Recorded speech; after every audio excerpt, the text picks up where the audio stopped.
Hi everyone, long time no see, it's Vesper. I know it's been a long time since I did a tea update video. In fact, my last update video was my 1-year anniversary on tea back in January, and I know some of you may be wondering if I'm even still on tea. Yes, I am, to answer that question. But I thought that I should do an update today to let you know what's been going on with me over the past 8 months and, transitioning from Japan to America. I'm going to try and group this video into 5 topics. The first topic being my experiences in transitioning from being on tea in Japan to being on tea in America. The second topic will be intermuscular injections versus subcutaneous injections. In Japan, I did intermuscular injections, and in America, I'm now doing subcutaneous injections. The third topic will be general changes on tea after the 1-year mark, and in particular, changes that have happened in regards to being on a lower dosage of tea now. The fourth topic will be social changes and gendering and stuff like that in regards to being in America as opposed to Japan. And the fifth topic will be my future on tea, I guess. Use the time points on screen to jump around between topics that interest you in the video. So before I really get into transitioning between Japan and the US, I need to backtrack and give those of you who are just now tuning in some background information. I am a non-binary person, more specifically Maverick, and I started taking tea a year and 8 months ago, and the first over a year of me being on tea was in Japan, where I lived for several years. I only recently moved back to the States at the end of this past March. If you're curious about the process of getting on tea in Japan, definitely check out my previous videos in the Tea Files series. I will be sharing some of those past videos in this video in the form of cards that will pop up on the top right-hand side of the screen. Feel free to click those and check out those other videos. But anyways, suffice it to say that Japan is a trans-medicalist society that still has a long way to go in terms of being proficient in providing trans and or non-binary health care. And getting on either testosterone or estrogen in Japan is a big deal. There's a lot that is involved in that. As a non-binary person trying to access tea in Japan, I could not be open about being non-binary. I had to play the game and play into the expectations of doctors for trans men in order to get what I wanted. And I also didn't really have any control over my dosage or the form that I got testosterone in. In Japan, the only thing really available to me was intermuscular injections, which were administered by medical professionals, because in Japan, self-injecting is illegal. When it came time for me to leave Japan, my dosage was 0.8 milliliters or milligrams over 125 milliliters or milligrams. And I went to my doctor's office every 3 weeks to have that injected into my butt. That dosage was high enough that when I got my blood work back, which I did get done right before leaving, I picked up the test results right before getting on the plane to America, my testosterone levels were within a standard cis male range. I told my doctor that I would be moving back to America, that I wouldn't have insurance, and that I wouldn't have any means or any way of knowing how quickly I could get back on testosterone once I was in America. So the best that I could really do was time my last injection in Japan to being as close to my departure date as I could get it, which was a week before my departure date, which would theoretically give me about 2 weeks to find a provider in America before fucking up my schedule. And it ended up taking a month for me to get into a doctor's office and to get a prescription of tea in America. But, that's not bad. I'm happy that it only took a month. And having said that, enter Planned Parenthood. More specifically, Planned Parenthood of Mount Baker, Washington. Setting foot into a Planned Parenthood waiting room for the first time was so surreal to me. I don't think anyone watching this video can truly understand how surreal it was for me. You see, while Planned Parenthood may be a household name in America, at least among certain demographics these days, in 2007, Planned Parenthood wasn't what it is today. And like most people, I had never heard of it. Up until this point in my life, Planned Parenthood was just something that I heard about in the US media, that I heard people on Tumblr or Twitter talking about, stuff like that. That's the only context that I had for Planned Parenthood. Watching it from afar as it grew in prominence within American media and American culture. And more specifically in terms of being a reference for trans and non-binary people, because Planned Parenthood hasn't always been that and wasn't that when I left America. But now, wow. It was so surreal driving up to Planned Parenthood, seeing pro-life people with their signs outside of it. That whole scene of pro-life people standing outside of Planned Parenthood protesting is something that I've only seen pictures of, like in the news or on Tumblr. And there it was right in front of me. Like, the surrealness of that, I don't think you can understand unless you have lived abroad and you're coming back to America and seeing that for the first time. It's just like, you know it's happening, you know it's real, you hear about it, see it in the news, but wow. It's just so American. So there I was, my mind trying to play catch up as I filled out this intake form on an iPad in the waiting room that had all these questions and potential answers that I never would have expected to see on a medical office intake form. Next thing I know it, I'm in a room with the nurse asking me some basic questions, and the nurse is using the correct pronouns. And as someone coming from Japan who's never had they, them, their used really in person, aside from their partner, to have a nurse using it, my mind was just like... The nurse took a blood sample, which was literally just a prick of a finger, to test hemoglobin levels, I think, in comparison with in Japan when they're doing more extensive blood work, which is what they do by default. They take 2 vials of blood. And here I was just getting my finger pricked. After that, the doctor came into the room, and I have to say that I have an automatic, deep-set mistrust and aversion to suspicion of medical professionals for various reasons. I went into that room, into that office, so ready to have to explain shit to this doctor and to have to educate the doctor, as I have often had to do. But that totally wasn't the case this time. The doctor that I had at this first appointment, oh my god, holy shit. Talking to this guy was a fucking experience. Like, what do you mean I can actually and should actually expect my doctor to be knowledgeable and competent and likable? Like, this doctor, probably my same age, maybe even a little younger, I don't know, knew his shit and was really interested in what I wanted as opposed to what he wanted for me. And I've never had an enjoyable experience with a doctor before. Like, this is the first time in my 34 years on this planet, it was 33 at the time, but that I've ever had a positive experience like this with a doctor. And that's really fucking saying something. Plus, I had just come from Japan, which is so very different in terms of the level of non-existence of trans and non-binary proficient healthcare. Like, to go from Japan to this awesome, really nice guy in a Planned Parenthood office is like... I can't even tell you what it's like. It's just like mind-boggling. It's mind-fucking, really. And while I know that not all Planned Parenthoods are the same, and I know that not all Planned Parenthoods even offer HRT resources for trans and non-binary people, but I really wish that everyone could have access to this kind of care, because it's a fucking human right to have this kind of competence come from a doctor. It really is. Like, oh my god, America. I fucking hate this country.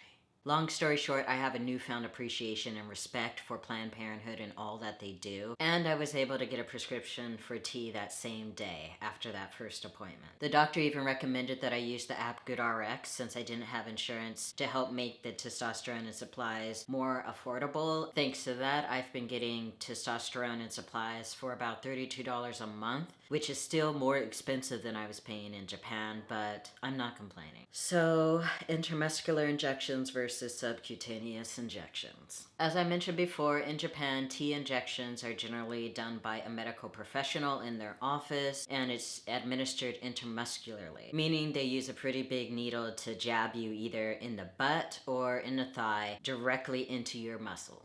I've heard people say that intermuscular injections are more painful than subcutaneous injections, and having done intermuscular injections for over a year, pain levels vary depending on the person. And I would say that it wasn't exactly comfortable, but it wasn't all that painful for me. But I also suspect that my pain tolerance is pretty high, maybe. It's definitely more intense than subcutaneous, I think. But subcutaneous injections are more involved because you have to handle the needles yourself, you have to handle the syringes yourself, you administer it yourself. And to me, that is more involved and in and of itself more intense. It's less painful, sure, but it's more intense. Prior to this, I'd never performed an injection on myself, and it was a process learning how to do it right. I'm still figuring that out, but I think I've got a handle on it now. Now, I really do have control over my own dosage. I mean, I wouldn't change my dosage without first consulting my doctor, and I would not advise that anyone change their dosage without talking to their doctor about it. But yeah, doing it myself. If I shortchange the dosage amount, then that's on me, not on the doctor. I can tweak it a little bit, and yeah, it's new for sure. At the moment, my dosage is 0.25 milliliters or milligrams out of a 200 milligram vial, which really can't be directly compared to the dosage that I was on in Japan, but it is, I feel, within my body, and after talking to the doctor a little bit, it is a decidedly lower dosage than I was on in Japan. And that's great for me because originally I did want to be on a low dose of testosterone to begin with. When I sit down and try to think about changes that have specifically happened past that 1 year mark of being on T, it's really hard to think of any changes that have happened since that 1 year or after that 1 year mark. I feel like the most dramatic changes happened even before the 6-month mark, and that as my dosage has been decreasing since then, in proportion to that, the changes have slowed, if not stopped altogether in certain regards. And I'm fine with that. I originally wanted to be on a low dose to begin with, but having said that, I'll admit that I'm happy that I inadvertently started out on a higher dosage than I'd intended. Having inadvertently started out on a more standard dosage of T inadvertently jump-started the changes that I wanted to see happen, and then when I lowered the dosage, it slowed it down to a more comfortable pace for me. And yeah, things worked themselves out. That said, I'm really not happy about the consequences that fluctuating hormonal shit has had on my skin. That's been rather unfortunate. The most notable side effect of being on a lower dosage of T right now for me is, I don't know how to describe it other than to say phantom pains that I would generally have gotten in the past leading up to my monthly hell. I now get like that kind of pain sometimes again, and needless to say, that's really fucking distressing for me, and it totally corresponds to a lower dosage of T, because in the past when my dosage has gone up again, those pains have disappeared, and then when it drops again they come back. And right now I'm on a steady low dosage, so it's a steady reoccurring discomfort / pain, and it's pretty distressing, but I'm managing with it. Another noteworthy side effect of being on a lower dosage than I previously was is the return of my anemia. I am not as anemic as I was prior to starting T at all, but I am decidedly anemic again. And I'm having to navigate the consequences of that, which really, really sucks and is a letdown. To the point that I'm thinking about maybe raising my dosage a little bit, but it is what it is at the moment. Body hair growth continues to be a thing. It's slow but sure. Facial hair growth, I guess, is continuing, but it's so slow, like I haven't really noticed it much unless I get really up close on the mirror. And because of that, I still have not shaved my face even once. Also, elevated libido continues to be a thing, but it still is not what it was when I was on a higher dosage of T. It has decreased proportionally, but it is still there. I think my voice dropping leveled out like around the 6-month mark or soon thereafter and hasn't really changed since then, but I don't know, you tell me. That said, with the change in landscape and country of residence, also came a change in how my gender is perceived, and a change in societal norms that I have to navigate. Which brings us to, I've talked about this in previous videos, but in Japan, where black people are few and far in between, and most people's perception of black people is very firmly grounded in stereotypes about black people that have been exported from America in the form of American media, most Japanese people tend to view me as being masculine leaning, at least in comparison to what your average American would perceive me as being. I really do feel like it was mostly just my ass length hair that kept me firmly categorized as a female in Japan, especially once my voice had dropped. If I were to set foot in Japan today with this hairstyle and this voice, I really feel like 9 out of 10 people would categorize me, even if cautiously, in the category of male. But in America, it's more complicated than that. Blackness and gender is much more historically complicated in America than that. When I'm on the phone and I'm not doing my customer service, hello, how may I help you? High voice, then 9 out of 10 people will refer to me as sir or mister, even when they have my previous legal name, my given name, which is decidedly feminine in American society. Even when they have that name on a screen in front of them, they say mister or sir, which I find really amusing. One of these days, I'm gonna get up the nerve to correct someone and be like, no, it's Mix Vesper Hill, thank you. But I have yet to get there. While I do get a lot of sirs and misters on the phone, in person, more often than not, I'm usually read as being female. And I feel like that is in part due to my mannerisms and the way that I talk, which is, I guess, very female coded. But at the same time, I have zero interest in trying to masculinize my way of speaking or my mannerisms. So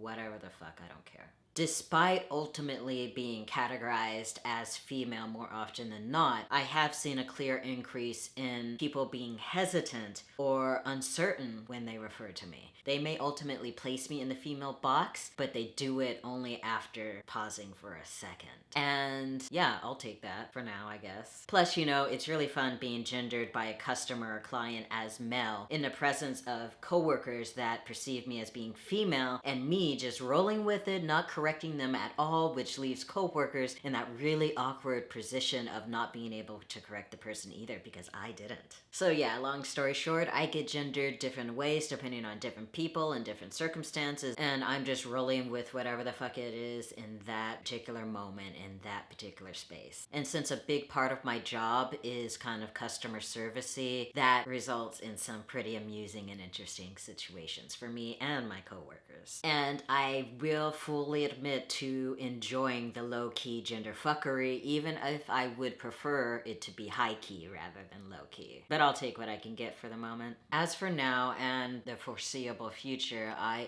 am staying on tea as a means of managing my monthly fucking dysphoria and my anemia. And I know what you're thinking. You're thinking, but Vesper, there's birth control for that. Why don't you try birth control or, you know, iron supplements? To which I will reply, I've been there and I've done that with birth control. I know there's been advances in birth control since I last used it, but tea's working well for me right now. I'm not disliking the side effects at the moment, so I'm sticking with it. Birth control has been... I have experiences with birth control. That's a whole nother video. And I'm happy with tea at the moment. And supplements just really do not have the same effect as tea in regards to my anemia. Plus, you know, a major barrier to the whole birth control thing is the whole gynecologist visit thing. And that's actually another thing that I really appreciated about Planned Parenthood is that they did not force me or push the matter of going to a gynecologist at all, and I really appreciate that. They also used really gender neutral language when talking about anything related to that. So yeah, Planned Parenthood, thank you. But like, if I ever set foot in a gynecologist office again, it will be too soon. I know I have to at some point probably for my own health, but like, no. So yeah, until I get health insurance, which I am still struggling to navigate in this godforsaken fucking country, until I get health insurance and I am able to get a hysterectomy, I will be staying on tea probably. It is what it is for now. Back in January 2018 when I started testosterone, I never would have thought that I'd be on it for a year, let alone a year and 8 months. So feelings change is all I can say, and I'm just rolling with how I feel in any particular moment and doing what I can to manage feels and situations and life. So there you go. Anyway, those of you who have made it all the way to the end of this video, thank you. You have amazing attention span or something, I don't know. I really appreciate you watching, and I'll be back with another video sooner than later. I really hope. I really do hope. In the meantime, take care and I'll see you soon. I'm actually thinking, I've been thinking on and off about this for a little while, about doing a podcast, because I feel like YouTube as a platform, but also podcasting, I don't know the first thing about podcasting, but yeah, I could do both, I suppose. Anyways, random thoughts.